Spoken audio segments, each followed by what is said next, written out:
Hello, everyone. My name is Leah Doriel. I am the founder and executive director of Oceanic Global, the proud partner of United Nations World Oceans Day since 2019. It is an honor to be joining the United Nations Office of Legal Affairs, Division of Ocean Affairs and Law of the Sea, once again for this year's theme, Awaken New Depths, and to be here with you all today. It is my privilege to introduce the President of the United Nations General Assembly, His Excellency, Mr. Dennis Francis, for our opening remarks. Good morning. Excellencies, ladies and gentlemen, it is a pleasure to join you in celebrating World Oceans Day, particularly under this year's apt theme of Awakening New Depths. Indeed, there is so much still to learn about the oceans, and importantly, to reverse the damage being caused by our precious lifeline resource. With our sights set on the 2025 Oceans Conference in Nice, the Ocean Action event underway in San Jose, Costa Rica, and the preparatory meeting in New York next month, we must urgently reflect on what we can do better to restore and sustainably manage the rich resources of oceans. Our answers also take on added importance as we look forward with anticipation to the Summit of the Future in September 2024, where world leaders are expected to forge a global consensus and action, among others, for conservation and sustainable use of our oceans and seas.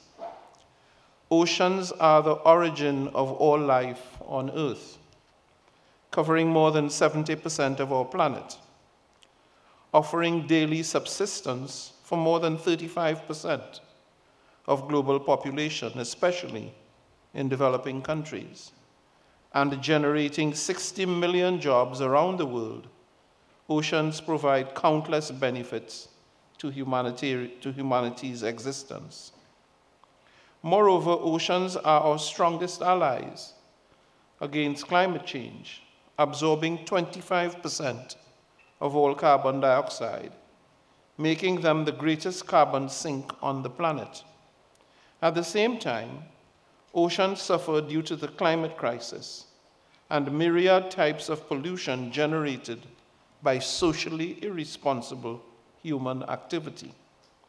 The consequences of our bad choices have been dire, seen in increasingly rising sea levels, proliferating extreme weather events, and maritime heat waves that have led to coral reef degradation, ocean acidification, and other imbalances, also compounded by illegal, unreported, and underregulated fishing and extractive activities on the seabed. It is our joint responsibility to course correct and recommit to sustainably manage the ocean's precious resources so as to ensure their availability intergenerationally. On this front, some progress has been made. Now that the agreement on the conservation and sustainable use of marine biological diversity of areas beyond national jurisdiction has been agreed, the General Assembly has established a preparatory commission to bring about its entry into force. Further, I am encouraged that negotiations on a legally binding treaty on plastic pollution are proceeding well, a treaty of critical importance if we are to achieve success in significantly improving the health and sustainability of our oceans. Excellencies, in these pursuits, we would do well to follow the lead of small island developing states, which are at the vanguard of ocean conservation efforts and advocacy worldwide. Their strength was admirably on display when 9 SIDS led by Vanuatu, won a successful ruling from the International Tribunal of the Law of the Sea that carbon emissions can be considered a sea pollutant.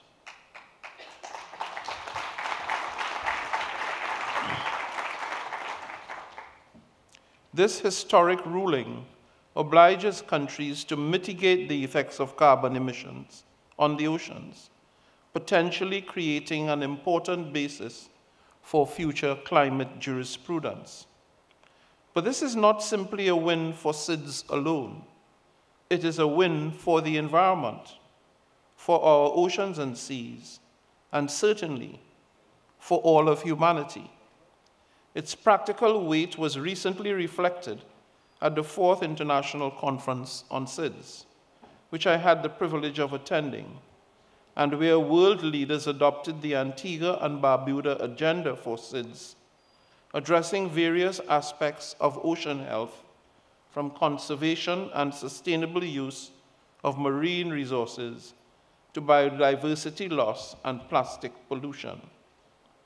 Building on this success, at my initiative, the General Assembly has also taken decisive action to build momentum for urgent targeted redress, notably through its decision to convene a high-level plenary meeting on the threats posed by sea level rise on September 25th, 2024.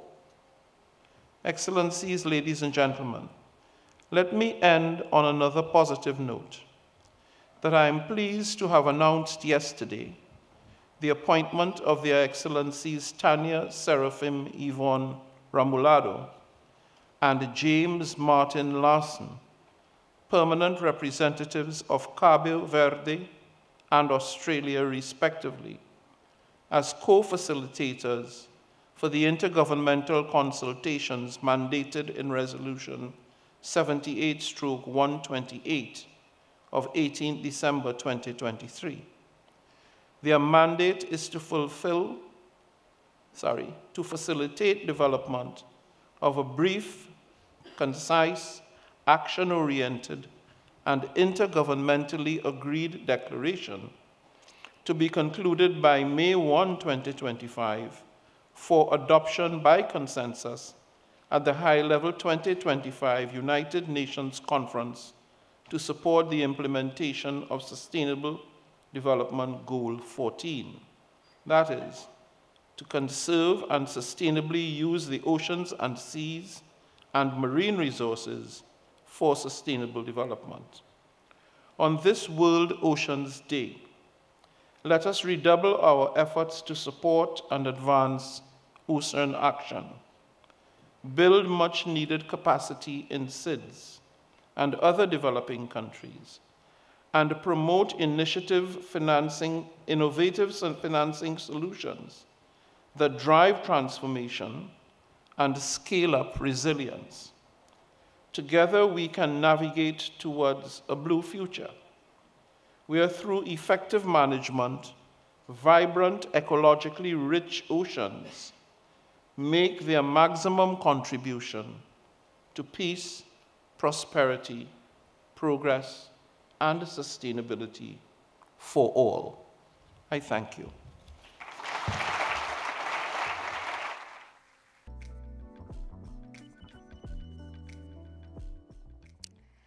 Thank you, Your Excellency, for underscoring the ocean's vital importance, particularly for small island developing states, and for setting the scene to this year's programming. As we are all together celebrating World Oceans Day, states are meeting in Costa Rica for a high-level event on ocean action in the lead-up to the 2025 United Nations Ocean Conference in Nice, France. It is my pleasure to introduce Mr. Miguel de Serpa Soares, Under-Secretary General for Legal Affairs and the United Nations Legal Counsel, His Excellency, Mr. Arnoldo André-Tinoco, Minister of Foreign Affairs of Costa Rica, and His Excellency, Mr. Hervé Berville, Secretary of State of the Sea and Biodiversity of France, who will be joining us for virtual remarks. Thank you. Excellencies, distinguished guests, ladies and gentlemen, I wish you a very happy World Oceans Day from San Jose, Costa Rica. Let me thank you all for showing your support to the ocean by attending the United Nations World Oceans Day celebration today, either virtually or in person. I would also like to express my gratitude and that of my office to all our inspiring speakers for their contributions to awaken new depth of our understanding, commitment, and collaboration for the ocean.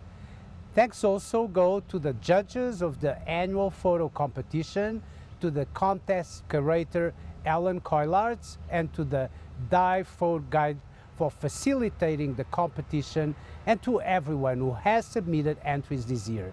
Moreover, we are very grateful to our production partner, Oceanic Global, with whom we have had the great pleasure again to organize this year's celebration.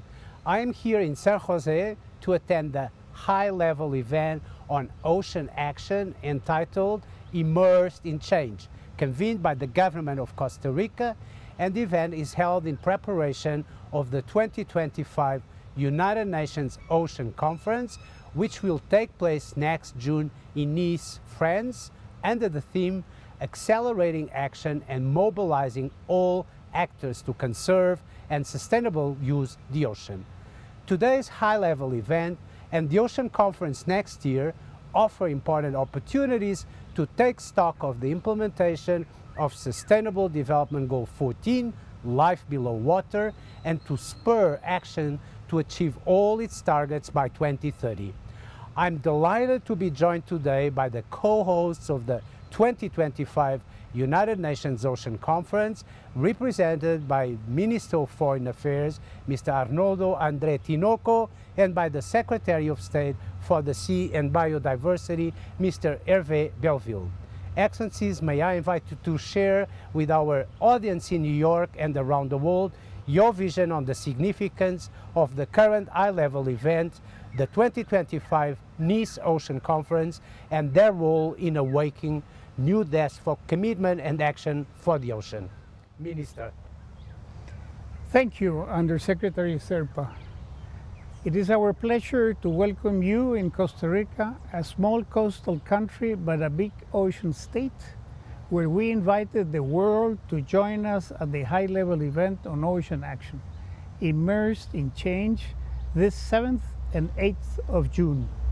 So far, the event has provided a platform for innovation and in-depth dialogue, as well as for devising and scaling up practical solutions for critical issues.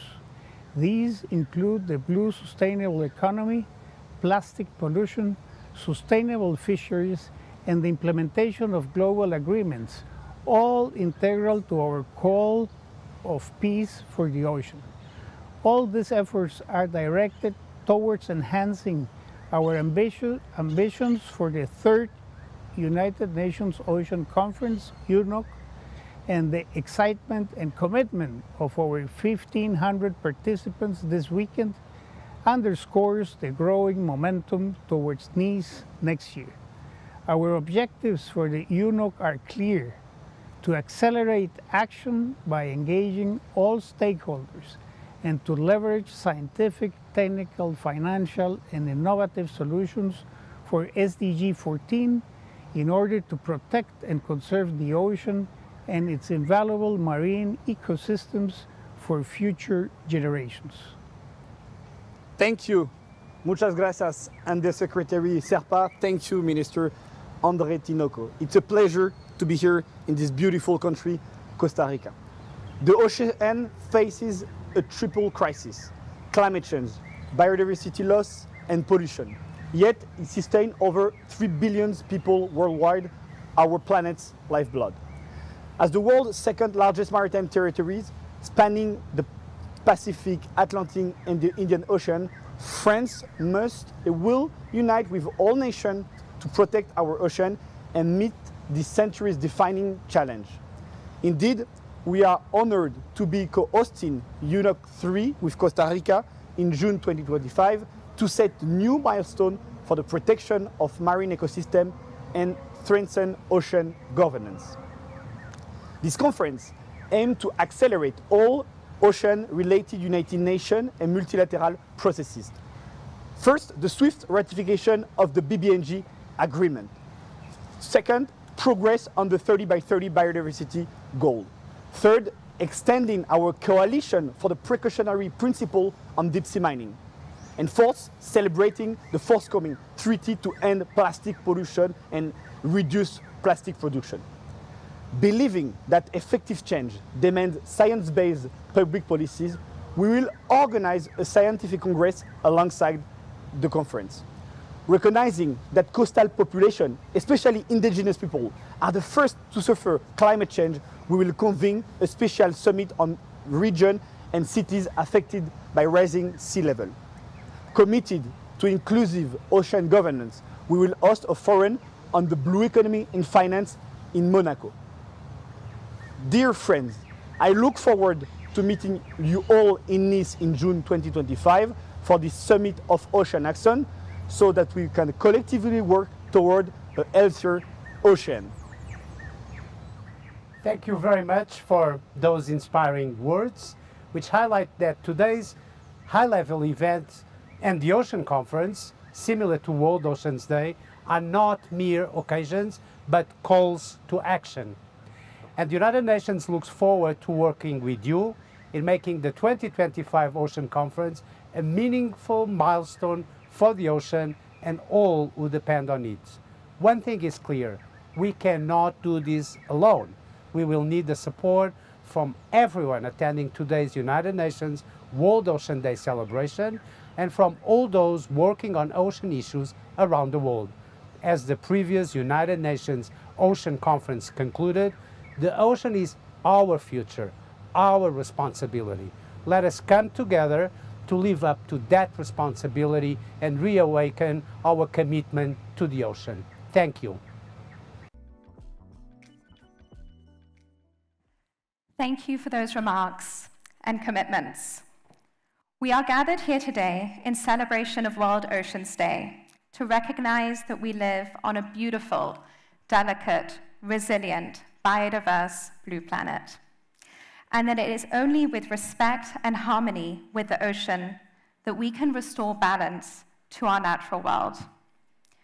We are living in one of the most turbulent times, and as a result, our human impact on the environment and climate, nature, and the oceans are responding loudly.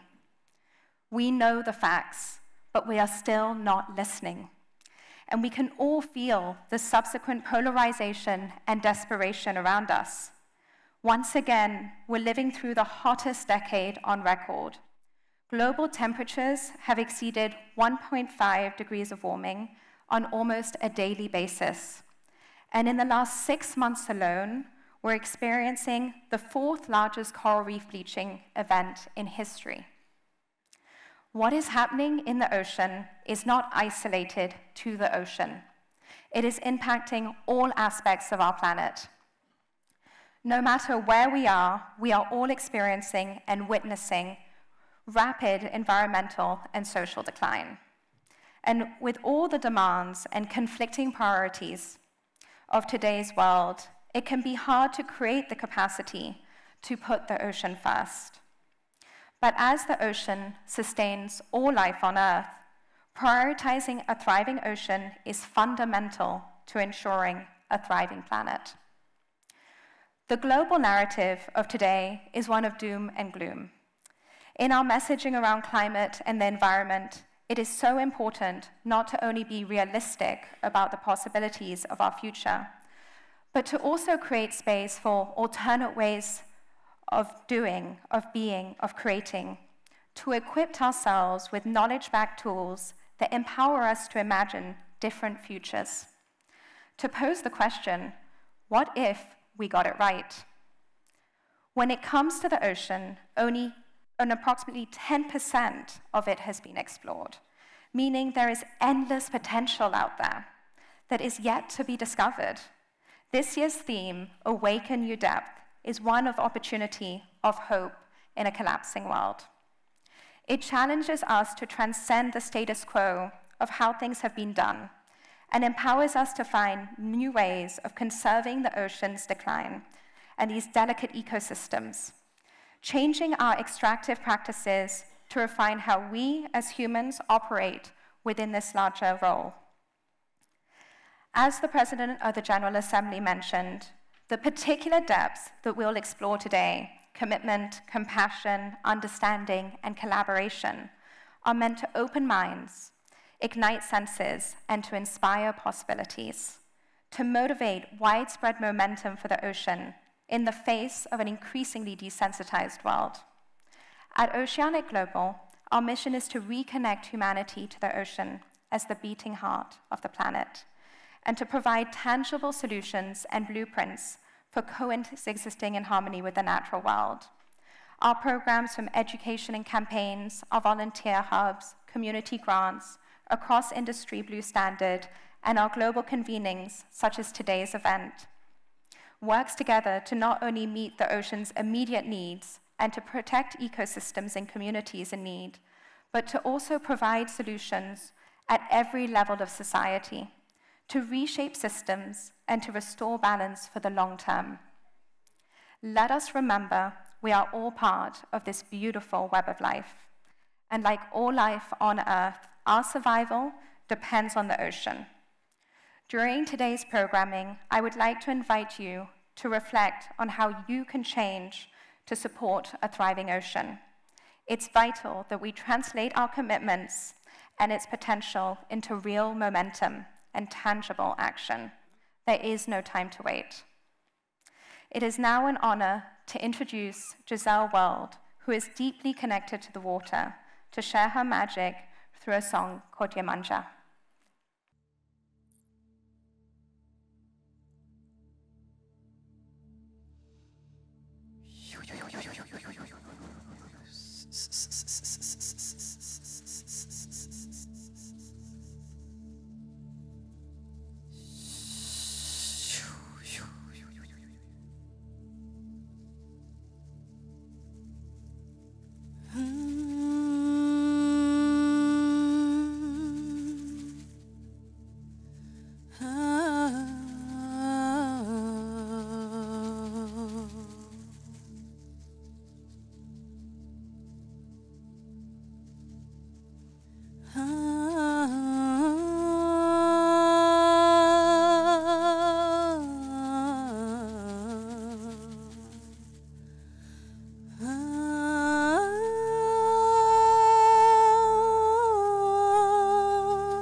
Sagrada,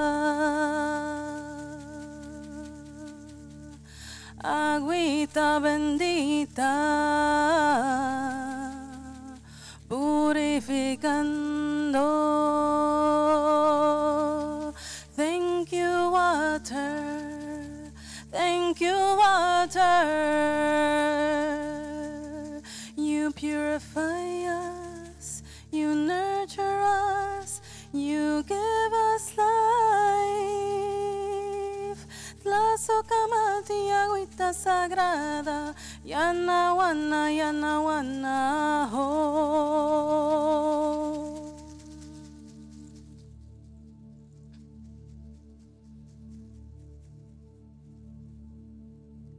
Yo soy la hija del agua de mi mamá Yemanja. Las sirenas son mis hermanas, llamándome a cantar. Mamá,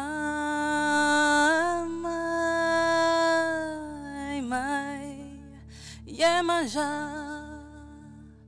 Mamá.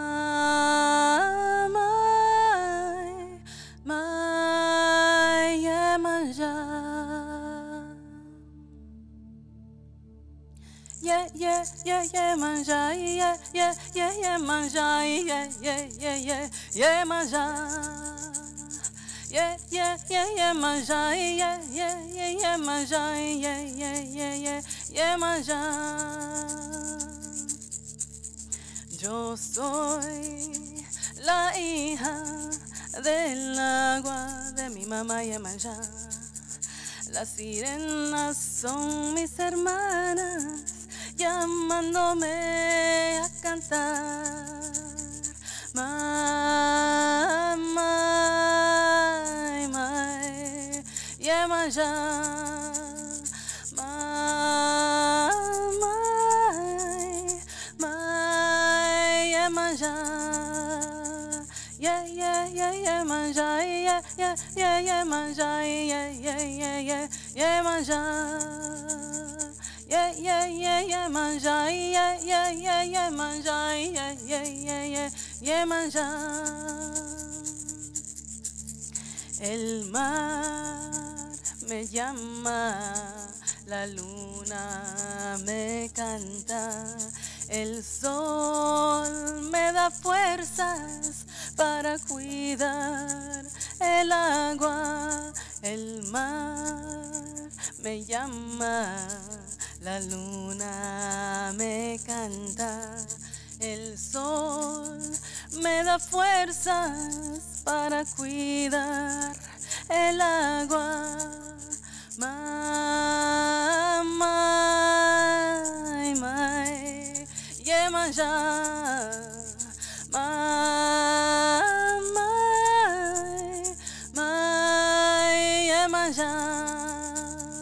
Yeah, yeah, yeah, yeah, manja, yeah, yeah, yeah, yeah, manja, yeah, yeah, yeah, yeah, yeah, manja. Yeah, yeah, yeah, yeah, manja, yeah, yeah, yeah, yeah, manja, yeah, yeah, yeah, yeah, yeah, manja.